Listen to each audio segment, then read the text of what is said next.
கர்த்தருடைய பரிசுத்த நாமம் மேம்படுவதாக. இந்த நாளில் இந்த காலை வேளையிலே கர்த்தர் நம்மை அவருக்குள் பலப்படுத்தும்படியாக நமக்கு தருகிற வார்த்தை லூக்கா எழுதின சுவிசேஷம் அதனுடைய 23வது அதிகாரம் அதனுடைய 42வது வசனமும் 43வது வசனமும்.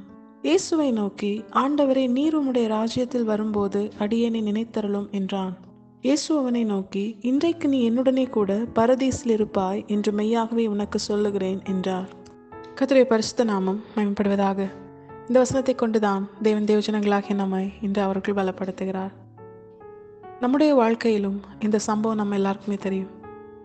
ஆண்டவராக இயேசு கிறிஸ்து சிலுவை மரணத்திலே அவர் சிலுவையில் அறையப்பட்டு அந்த வேதனையிலே அவர் தொங்கிக் கொண்டிருக்கும் பொழுது, இன்னும் சில மணி நேரங்களிலே அவர் தம்முடைய ஆவியை பிதாவின் கரத்திலே ஒப்பு கொடுத்து அவர் ஜீவனை விடப்போகிற அந்த நிலைமையிலும் தன்னோடு கூட தன்னுடைய இரு பக்கத்திலும் அறையப்பட்ட கள்ளர்களில் ஒருவன் தன்னை நோக்கி, ஆண்டவரே, நீர் உம்முடைய ராஜ்யத்தில் வரும் பொழுது உம்முடைய அடியனாகி என்னை நினைத்தருளும் என்று சொல்லும் பொழுது ஆண்டவராக இயேசு கிறிஸ்து அவனுக்கு கொடுத்த பதில்தான், இன்றைக்கு நீ என்னுடனே கூட பரதேசியில் இருப்பாய் என்கிற அந்த பதில். இது ஒரு சாதாரணமான ஒரு பதில் அல்ல. இதை ஆண்டவராக இயேசு கிறிஸ்து ஒரு சாதாரணமான சூழ்நிலையில் இருந்து கொடுத்த பதிலும் அல்ல.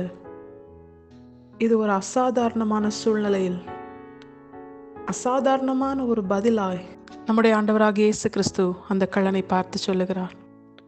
நம்முடைய வாழ்க்கையிலும் இந்த சம்பவங்கள், இந்த வசனங்கள் நமக்கு எதை காண்பித்து தருகிறது தெரியுமா?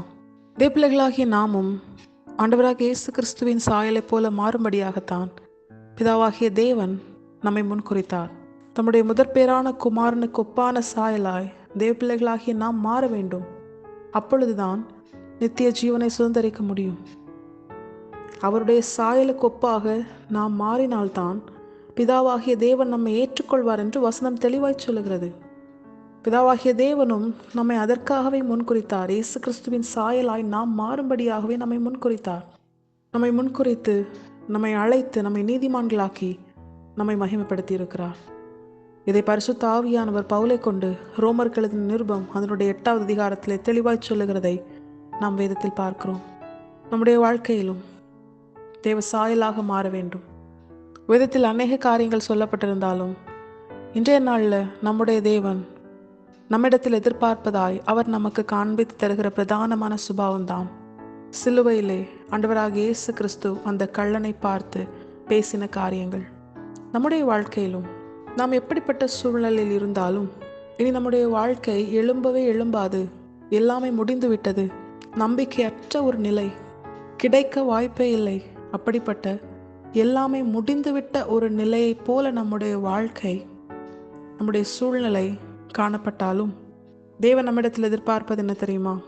நாம் மற்றவர்களுக்கு நாம் இருக்கிற சூழ்நிலை அல்ல, நமக்கு மற்றவர்கள் செய்த தீமையை அல்ல, நமக்கு விரோதமாய் பிசாசினால் ஏவப்பட்ட மனிதர்களோ சூழ்நிலைகளோ காரணமே இல்லாமல் நம்முடைய வாழ்க்கையில் செய்த தீமையான காரியங்களை அல்ல, அதற்கு பதிலாய் தேவ பிள்ளைகளாகிய நாம் தேவன் நம்மை குறித்து வைத்திருக்கிற திட்டங்களையும் அவர் நமக்காக வைத்திருக்கிற வாக்கு தத்தங்கள், ஆசீர்வாதங்கள், அவர் நமக்காக ஏற்படுத்தின மகிமையான ஸ்தானங்கள், இவைகளை குறித்து நாம் அறிக்கை செய்கிறவர்களாய், அறிவிக்கிறவர்களாய், விசுவாசத்தை உறுதி செய்து அதை குறித்து பேசுகிறவர்களாய் நாம் நம்முடைய வாழ்க்கையில் இருக்க வேண்டும் என்று நம்முடைய தேவன் விரும்புகிறார். இங்கே ஆண்டவராக இயேசு கிறிஸ்து அவருடைய ஜீவன் இன்னும் கொஞ்ச நேரத்தில் அது போகிற அப்படிப்பட்ட ஒரு கோரமான ஒரு வேதனை நிறைந்த காரணம் இல்லாமல் தண்டிக்கப்படுகிற அப்படிப்பட்ட ஒரு சூழ்நிலையில் அவர் இருக்கும் பொழுது அவரை நோக்கி ஒருவன் கேட்கிறான், ஆண்டவரே, நீர் என்னை நினைத்துக் கொள்ளும் என்று. அதுக்கு அவர் என்ன பண்ணல? தம்முடைய தற்போதைய சூழ்நிலை குறித்து அவர் பேசவில்லை. தமக்கு விரோதமாய் பரிசேயர் செய்ததையோ, வேத பாரகர்கள் செய்ததையோ, பிலாத்து செய்ததையோ, அல்லது தான் நன்மை செய்த இஸ்ரவேல் ஜனங்கள் தனக்கு சாதகமாய் அவர்கள் உதவி செய்யாமல் இருக்கிற அப்படிப்பட்ட காரியங்களையோ எதை குறித்தும் அவர் பேசாமல் தனக்கு முன் பிதாவாகிய தேவன் வைத்திருந்த சந்தோஷத்தை குறித்து, நித்திய ஜீவனை குறித்து, அந்த பரதேசியை குறித்து, தான் இனி சுதந்திரிக்க போகிற நன்மையை குறித்து அவர் பேசினது போல தேவ பிள்ளைகளாகி நாம் செயல்பட வேண்டும் என்று கர்த்தர் எதிர்பார்க்கிறார். நம்முடைய வாழ்க்கையில மற்றவர்களை பலப்படுத்துகிறவர்களாக இருக்கணும். நமக்கு முன் வைக்கப்பட்ட சந்தோஷம் என்ன? நம்மை குறித்த தெய்வ திட்டம், நம்மை குறித்த தேவனுடைய வாக்கு தத்தம், நம்முடைய தேவன் நல்லவர், அவர் கைவிட மாட்டார், அவர் மறந்து விட மாட்டார், அவர் பொய் சொல்ல மனிதன் அல்ல என்கிற தேவனை குறித்த மகிமையான விசேஷங்களை, இப்படிப்பட்ட வேதத்தில் சொல்லப்பட்ட மேலான ஆசீர்வாதங்களை, எல்லா ஆசீர்வாதத்திற்கும் மேலான ஆசீர்வாதமாகிய நித்திய ஜீவனை, இவைகளை குறித்து நாம் நம்முடைய வாழ்க்கையில மற்றவர்களுக்கு அறிவிக்கிறவர்களாய் இருக்க வேண்டுமே தவிர, நம்முடைய சூழ்நிலையோ, நமக்கு மற்றவர்கள் விரோதமாக எழும்பி செய்த காரியங்களையோ, இவைகளை குறித்து பேசி நாம் மற்றவர்களை குற்றப்படுத்தி, நம்முடைய சூழ்நிலை குறித்து நாமும் சோர்ந்து போய் மற்றவர்களிடத்திலும் அதை குறித்து பேசி மற்றவர்களையும் சோர்வுக்குள்ளாக்குகிற அப்படிப்பட்ட பொல்லாத கிரியை நாம் செய்யாதபடிக்கு தேவன் இந்த நாளிலும் தேவஜனங்களாகிய நம்மை எச்சரித்து உணர்த்துகிறார். தேவஜனங்களாகிய நாமும் சூழ்நிலையை பார்க்காமல் கர்த்தரால் பலப்படுத்தப்பட்ட தேவ பிள்ளைகளாய் முழுமையாய், கர்த்தாவை எந்த சூழ்நிலையாக இருந்தாலும் இதை மாற்ற உம்மால் கூடும். யோபு தன்னுடைய வாழ்க்கையில 42வது அதிகாரத்தில் கர்த்தர் தன்னோடு பேசின பிற்பாடு அவன் என்ன சொல்கிறான் தெரியுமா? தேவரீர் நீர் சகலத்தையும் செய்ய வல்லவர், நீர் செய்ய நினைத்தது ஒன்றும் தடைப்படாது. இதே போலதான் தேவ பிள்ளைகளாகிய நமக்கும் நம்முடைய தேவனை குறித்த ஒரு உணர்வுள்ள இருதயம் நமக்கு அவசியமாக இருக்கிறது.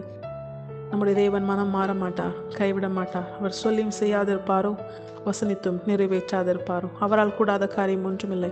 நிச்சயமாய் தான் சொன்னதை சொன்னபடியே நம்முடைய வாழ்க்கையில ஏற்ற காலத்தில் நிறைவேற்றி நம்மை உயர்த்தி நம்முடைய தேவன் மகிமைப்படுவது அதிக நிச்சயம். நம்மிலே நம்முடைய தேவன் மகிமைப்படுவது அதிக நிச்சயம்.